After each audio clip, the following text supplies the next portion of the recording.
Last time, we started discussing the chapter 2 that is about the moles. Do not forget the moles is our SI unit for the amount of substance. And we use that to compute for the molar mass, and at the same time, there are problems involving moles class. I have also discussed how to convert moles to millimoles. And now, itong exercises, I had given this sa inyo as your assignment. So again, I hope nakapasa na lahat. Now, for the first part, we just have to compute for the molar masses of the following substances. So, I believe you are also very knowledgeable sa pag-compute ng molar masses.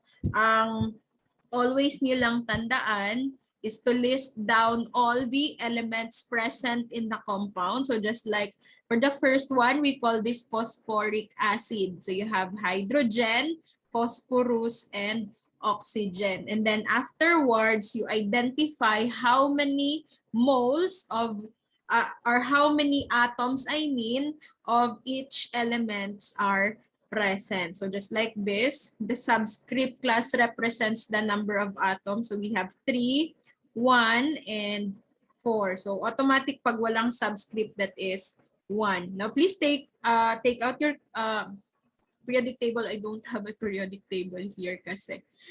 Sige, for hydrogen, i-multiply natin itong number of atoms sa kanyang atomic weight. And you can see that in your periodic table. My instruction for this is you have to round off the atomic weight to the nearest whole number. So this is 1.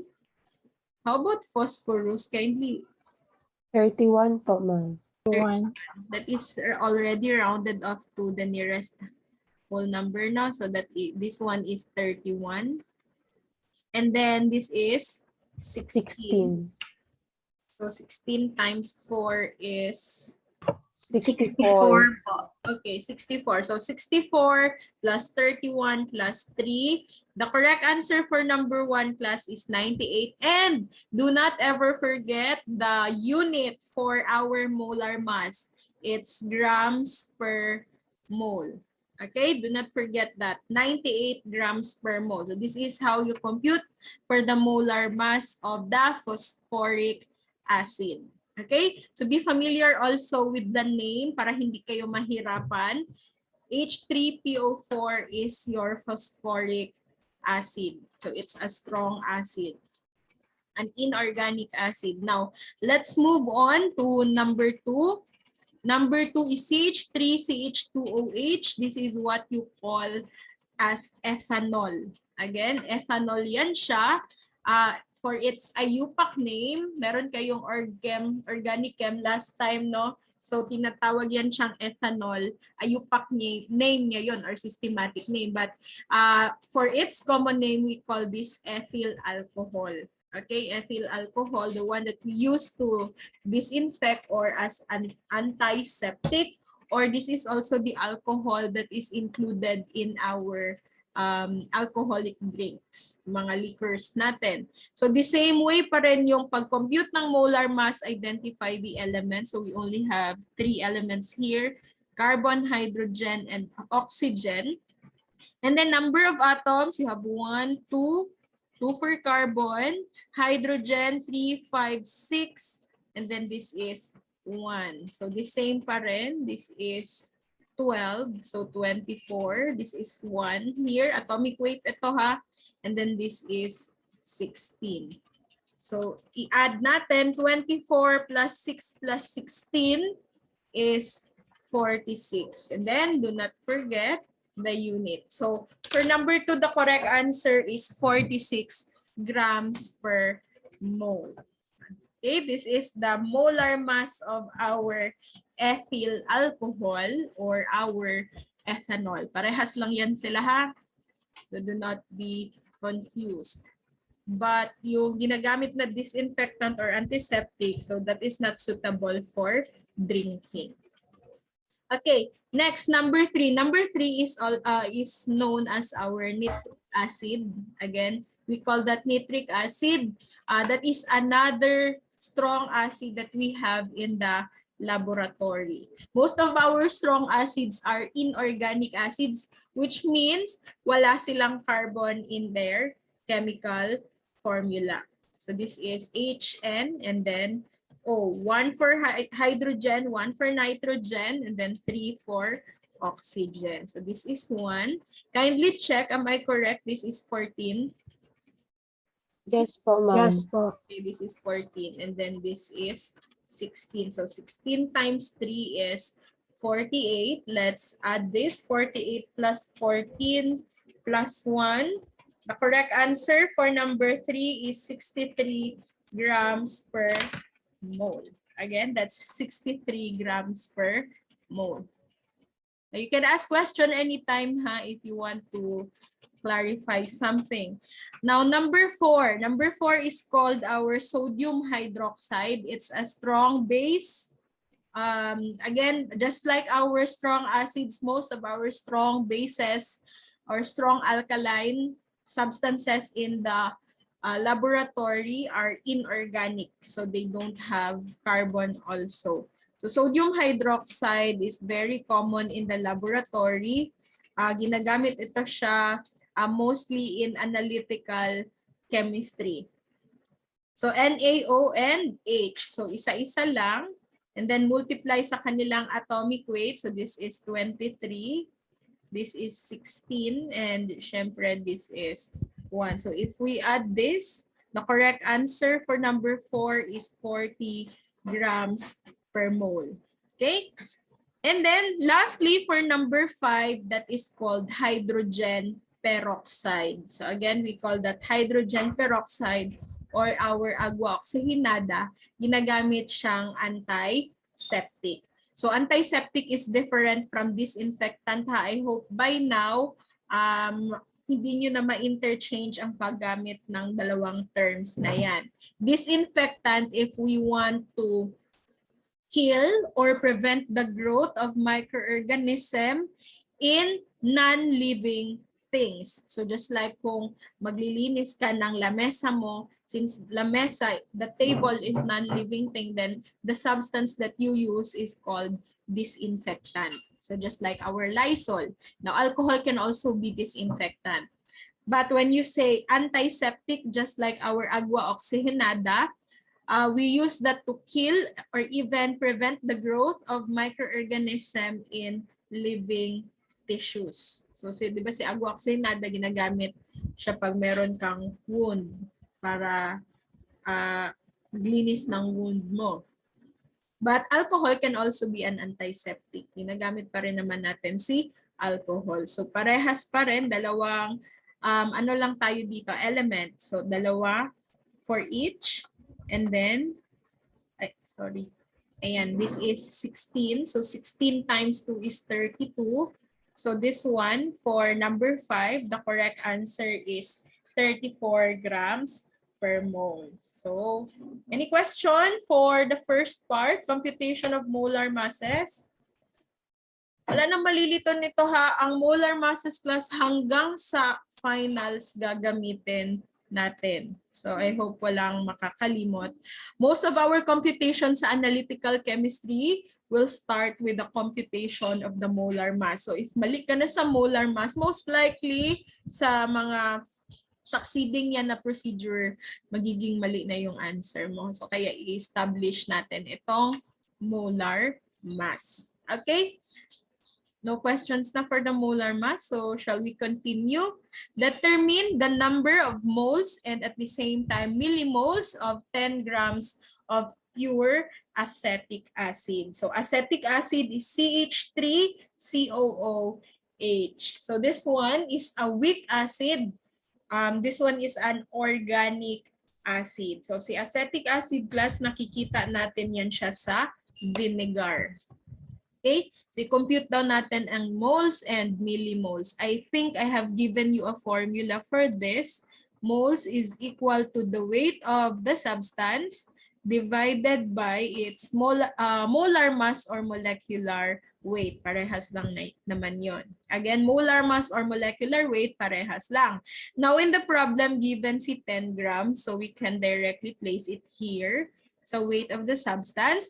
However, the molar mass is not given in the problem. So, you have to compute for this first. So, tatlong elements lang naman yan siya. Carbon, hydrogen, and oxygen. So, for carbon, we have 2 atoms. For hydrogen, we have 4. And for oxygen, dalawa. So this is 2 times 12, 24. 4 times 1 is 4. And this is 16, so 32. So what is the molar mass of our acetic acid? 24 plus 4 plus 32. Kindly check. This is 60 grams per mole. Okay, so this is 60 grams per mole here, class. Pag i-divide natin, let's cancel the grams, you will be left with the moles. Okay? So, i-reciprocal mo yan siya. So, ang answer hindi per mole ha, but mole talaga. 10 divided by 60. What was my instruction? 4 decimal places for the moles, right? So, this will be 0.1667 moles. So, this is again for the moles kung 4 decimal places. And then we will convert na lang this to millimoles. So using our conversion factor. So 0.1667 mole times, ano nga yung conversion factor natin? Sa isang millimole, we have 10 raised to the power of 3 moles. So we can cancel this and let's divide 0.1667 divided by 10 raised to the power of -3. So the answer here is 166.7. The unit now is millimole. Okay? So yan yung mga correct answers for this problem. Any question? Wala? Kaya lang? Okay, sige. Wala na tayong problema dyan ha. Mag-assume ko na nakasabot na ha pag wala'y question. Okay. Now, how about this? Determine the mass in grams of aluminum in 8.5 grams of aluminum oxide. Kung iintindihin natin yung problem, we would like to know the mass of aluminum. Gaano karaming aluminum ang present in 8.5 grams of the compound, which is aluminum oxide. So given yung chemical formula ni aluminum oxide, that's Al2O3. Before tayo mag-proceed with the computation, mag-start na lang tayo compute for the molar mass. So I told you a while ago na from start to even up to the finals, most of our problem solving will start with the computation of the molar mass. So kukunin na lang natin siya. So we have here aluminum and oxygen lang naman. 2 for aluminum, 3 for oxygen. Ano nga yung atomic weight ni aluminum? 27. Am I right? Yes po, ma'am. Okay, 27. And this is 16. So 27 times 2 is 54.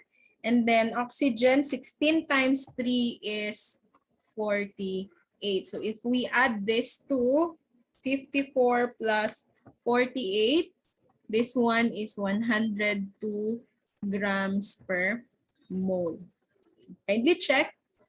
Baka may na-miss ako sa computation. Nalibat. 3 times 16. Yeah, tama. Okay, that's 102 grams per mole. And then, itong type ng problem na ito, I have given you a pattern. Ano yung pattern na binigay ko? Number 1, yung weight ng given, i-multiply mo sa molar mass niya, pero baliktarin mo. Ang moles ang sa taas, ang grams ang sa baba. And then, you multiply it to the mole ratio. And then, after the mole ratio, i-multiply mo na naman sa molar mass ng hinahanap sa problem. Pero this time, tama na yung arrangement niya. Gram sa taas, mole sa baba. Okay? Itong G, ang ibig sabihin yan, given yan ha. So, ang given natin kasi 8.5 grams ni aluminum oxide. So, ilalagay mo siya dyan, 8.5 grams of the aluminum oxide. And then, anong next? I-multiply mo siya sa kanyang molar mass. Okay? Molar mass, honey, aluminum oxide. So, kinumpute natin yon bago lang. That is 102 grams per mole. Pero, sabi ko balikta rin. Nasa taas ang mole, automatic magiging 1 yan siya. 1 mole of the aluminum oxide will weigh 102 grams. So, ayun yung meaning yan. Pag meron ka daw 102, kapag meron ka daw 1 mole ni aluminum oxide, it will weigh 102 grams. Okay? And then afterwards, it will be multiplied to the mole ratio. So sa mole ratio, ganito. Pag meron kang isang mole ng compound, i-ratio mo lang siya ng ilang moles ng element yung andon. So, ang ibig sabihin, kung meron kang 1 mole of the aluminum oxide, ilang aluminum yung present. So, take note of the chemical formula. Isang aluminum oxide, meron yan siyang 2 mole ni aluminum. Therefore, our mole ratio here, sa baba si aluminum oxide ha, kaya para ma-cancel natin. So, meaning, dito sa baba, ang 1 mole of aluminum oxide, and sa taas si 2 moles of aluminum. So I hope klaro yan siya. Saan galing yung 2 moles? Dito yan siya. Kapag meron kang isang aluminum oxide, titingnan mo ang kanyang formula, you will see there 2 atom, or we can call it 2 moles ni aluminum oxide. I hope nasundan yon. And then lastly, we will multiply this sa molar mass, or we can call this atomic weight na lang kasi element naman siya. So, ano yung atomic weight ni aluminum? Binigyan niyo yun sa akin kanina. That's 27. Okay, very good. 27, and then tama na yung arrangement niya. Sa taas yung grams, sa baba yung mole.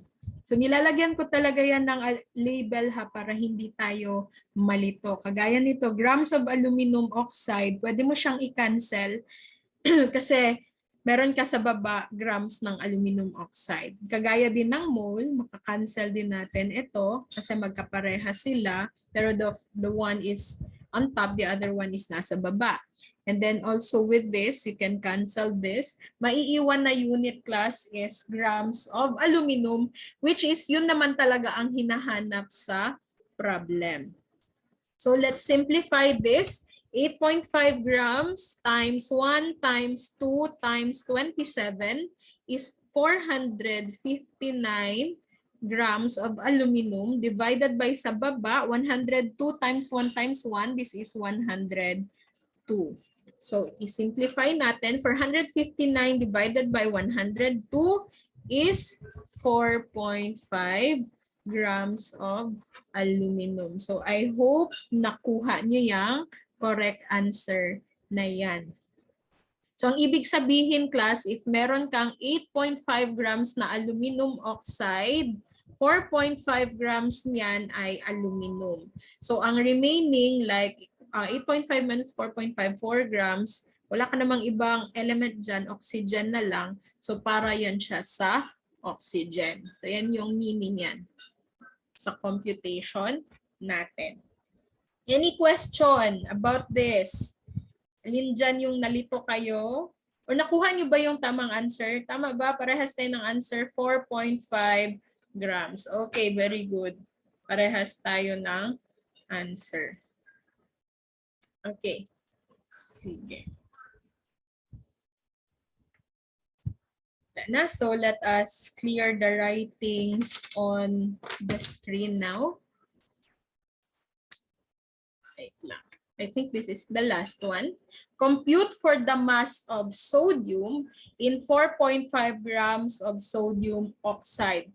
So the same problem. The same problem ito. Hahanapin natin kung gaano karami yung element in a specific amount of compound. So this time the compound is sodium oxide, and we will be identifying how much of that is for sodium. So we will start again with the computation of the molar mass of sodium oxide. So you have sodium and then you have oxide. Now dalawang sodium dyan. So this is 23.